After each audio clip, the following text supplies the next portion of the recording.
My girlfriend texted, "Don't freak out. I'm going to dinner with my boss." I replied, "Enjoy." Then I forwarded her work emails to HR and ordered her a one-way Uber to his wife's office. The call I got 30 minutes later was pure chaos. I, 30 Mimili, am a planner. My job is logistics. I look at a system, find the weak points, and make sure everything arrives where it's supposed to when it's supposed to. My girlfriend, now ex, obviously, Celeste, 29, always said I was predictable. She meant it as an insult. I took it as a compliment. We've been together 4 years, living in my condo for 2. I pay the mortgage, she pays half the utilities and buys expensive groceries. Or so I thought. For the last 6 months, things have been off.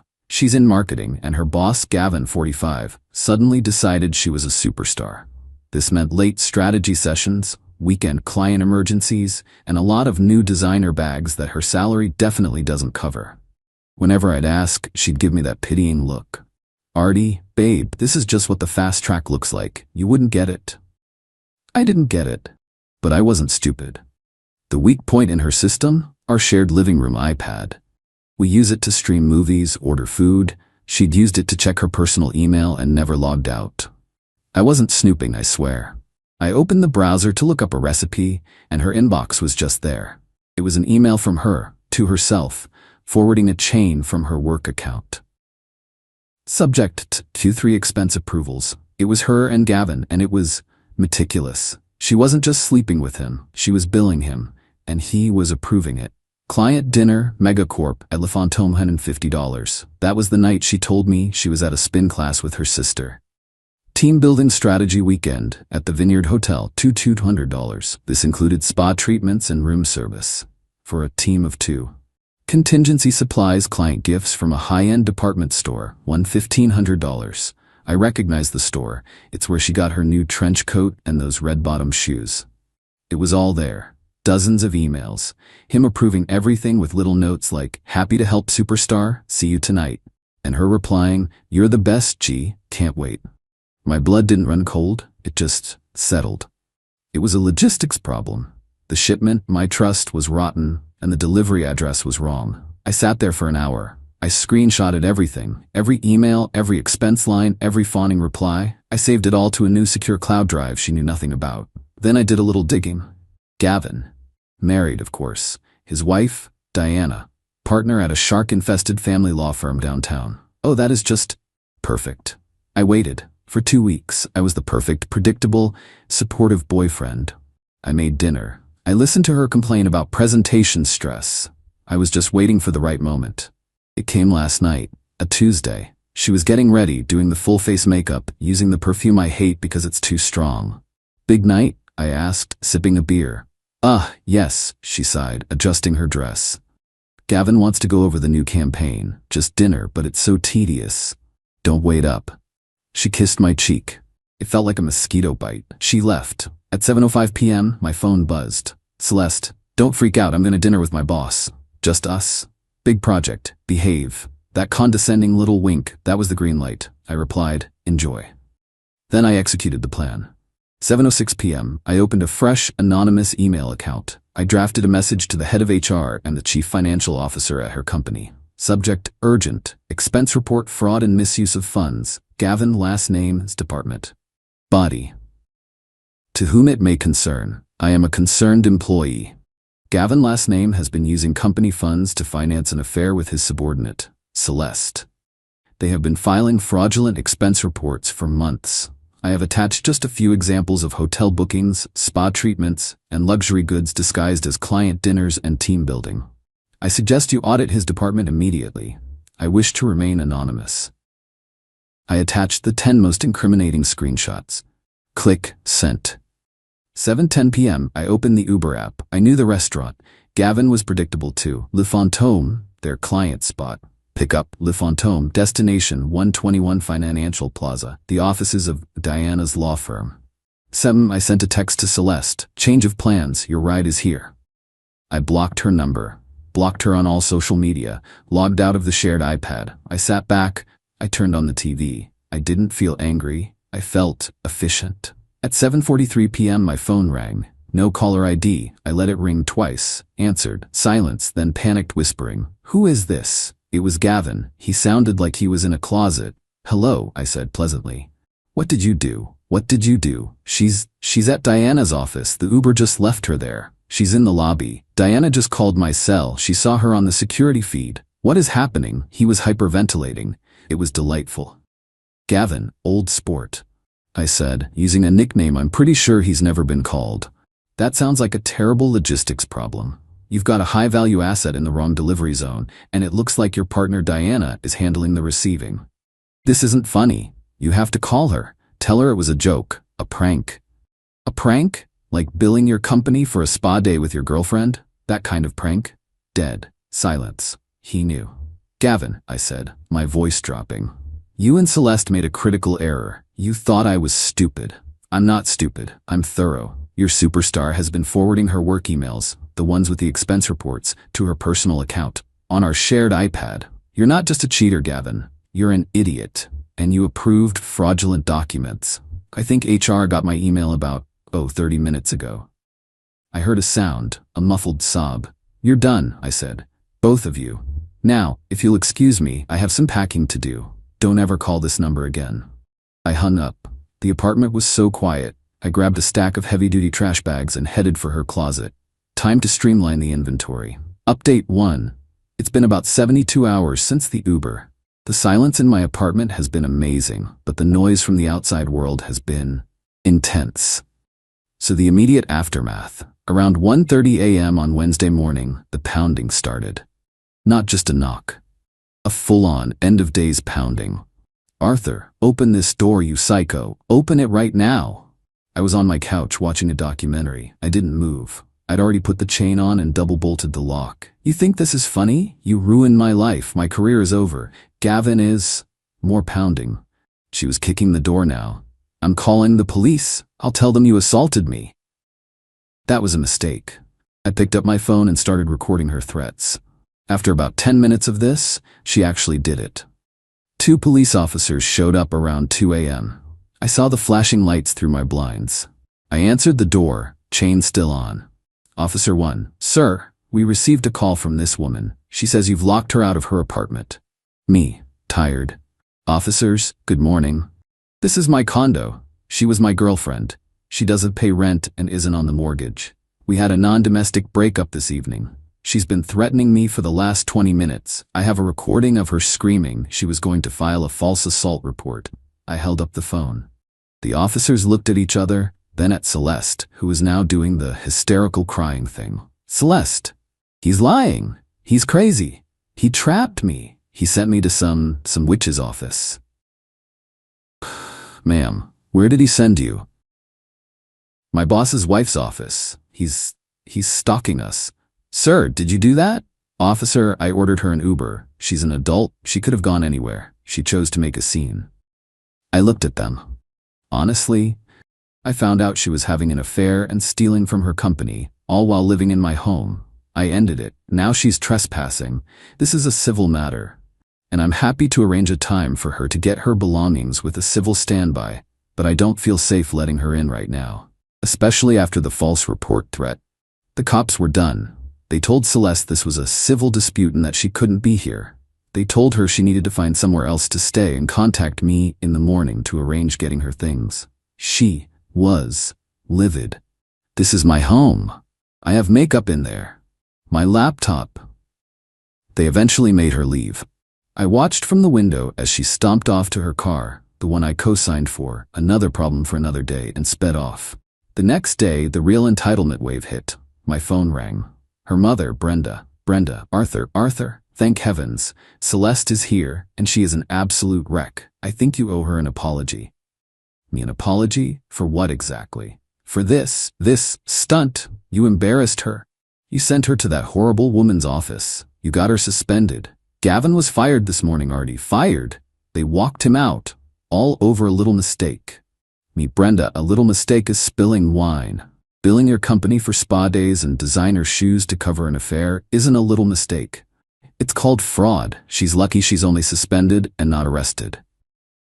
Her voice got cold. "She is an ambitious girl. Gavin was mentoring her. You're just a jealous, petty little man who couldn't handle her success. You've ruined her. All because your ego was bruised. My ego is fine, Brenda. It's her career that's in the toilet. She needs to get her stuff. I have 14 boxes and 8 trash bags packed. She can come Saturday at noon. I'll request a civil standby. You'll be hearing from our lawyer. She contributed to that condo. She bought avocados, Brenda. Good luck with that. I hung up. The fallout. I heard from a friend at a rival company that the news is everywhere in their industry. Gavin is toast. His reputation is gone. Diana, his wife, filed for divorce that night. She not only froze all their assets, but she's apparently countersuing his severance for the reputational damage and financial misconduct. She is, and I quote my friend, going nuclear. Celeste is suspended while HR does a full audit. Apparently the $1,500 client gifts were just the tip of the iceberg. She's been skimming for almost a year. I also got a lovely call from the auto loan company. Surprise! Celeste missed her last payment, the car I co-signed for, so I took care of that. I called a repo company, paid the retrieval fee myself, and had it towed from her parents' house this morning. It's my car now, legally. I'll sell it and pay off the loan. She can add Grand Theft Auto to the list of things she's explaining to her mom. Saturday is the big pickup. I've requested the standby. I'm expecting a full-blown tantrum. I'm making popcorn. Update 2 Saturday. Noon. The big day. As expected, it wasn't just Celeste. At 12 p.m. on the dot, my buzzer rings. I look at the camera. It's Celeste, her mother Brenda, and, oh good, her father Frank. Frank is a big guy who always looked at me like I was a faulty appliance. I buzz them up. The civil standby officer, Officer Miller, is already here. He looks like he'd rather be anywhere else. I open the door. The boxes are all piled neatly in my entryway. Officer, folks, let's keep this simple. Ma'am, you're here to get your belongings. No arguments, no drama. You get your things, and you leave. Mr. My last name will stay back here with me. Celeste, eyes red and puffy, just glares at me. Brenda immediately starts. Brenda, this is it? This is all of it? I don't see her high-speed blender or her antique mirror. The blender is in box 7. The antique mirror came from a home goods store 2 years ago. It's in the box labeled Fraggle. I packed everything that was hers. You think you're a big man, huh? Ruining my daughter's life. I oughta... Officer. Sir, step back. This is not a confrontation. You are here to move boxes. That's it. Frank looks at the cop, then at me, and snorts. They start moving boxes. Celeste is directing them like a queen, pointing at which ones to take first. Be careful with that. My shoes are in there. Then the entitlement hits its peak. Stops, looks at me. Where's my laptop? Me, it's in the black backpack, right there on top. No. My work laptop. I don't have your work laptop, Celeste. I assume you left it at the office when you were suspended. No, I left it here. You stole it. You stole it to get those emails. Celeste, I didn't need your laptop. You left your personal email open on the living room iPad. You forwarded the evidence to yourself. You were just sloppy. Her face goes white, then red. Frank and Brenda stop moving boxes. You what? You forwarded them? To back them up, it's not my fault. You idiot girl, you people, we are not doing this. Get the boxes, leave, now. They scramble, they get the last box out, and Celeste stands in the doorway. This isn't over, Artie. I'm getting a lawyer. You unlawfully evicted me. You caused me emotional distress. You're going to pay for a new apartment for me. You owe me. Me owe you nothing, Celeste. You were a guest, and you're not a very good one. Goodbye. I close the door. Officer Miller nods at me. Good luck, man, and leaves. Peace. For about 2 days. Then the dirty trick arrived. A letter from a lawyer. Not a lawsuit, just a big, scary demand letter. It claims I maliciously and intentionally inflicted emotional distress and violated her tenant rights, which she never had. The demand: $10,000 for emotional distress and reputational harm. $3,500 for lost and damaged property, claiming her blender is now making a weird noise. She wants me to pay her security deposit and first and last month's rent for a comparable luxury apartment in the city. And the kicker, she demands the immediate return of a specific painting that was hanging in my study. The painting? It's this big, ugly, abstract thing she brought over one day. She claimed she bought it at a gallery show. I've always hated it. I go into the study. I look at this monstrosity. I take it off the wall. and there on the back of the frame is a small metal tag. Property of Gavin's company, Executive Loan Program, art piece number 088B. The woman didn't just steal office supplies, she stole the art. Gavin must have just let her walk out with it. This painting is probably worth thousands. I start laughing. I can't help it. She just demanded in a legal letter that I return stolen property to her. I picked up my phone, I didn't call my lawyer, I pulled up that anonymous email account again, to Director CC Diana's public email at her law firm. Subject urgent, expense report fraud, additional information. Dear all, thank you for your prompt attention to the previous matter. It has come to my attention that in addition to the fraudulent expenses, Celeste's name also appears to have company property at her residence. Or, she did. She seems to have left a painting from your executive loan program in my apartment. See attached photo of the piece and a close-up of the property tag on the back. I'm not sure what the protocol is for this, but I imagine Diana and your legal department would like to retrieve it. I will have it waiting by my door. Regards, a concerned party. I hit send. Now I wait. I wonder if her lawyer knows he just sent a demand letter for stolen goods. This is better than popcorn. Final update.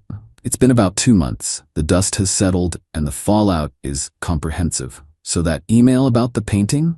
It was like dropping a match in a fireworks factory. About 6 hours after I sent it, I got a call from a very calm, very scary-sounding woman who introduced herself as Diana's paralegal. She arranged to have a bonded art courier come to my apartment that afternoon to retrieve the painting.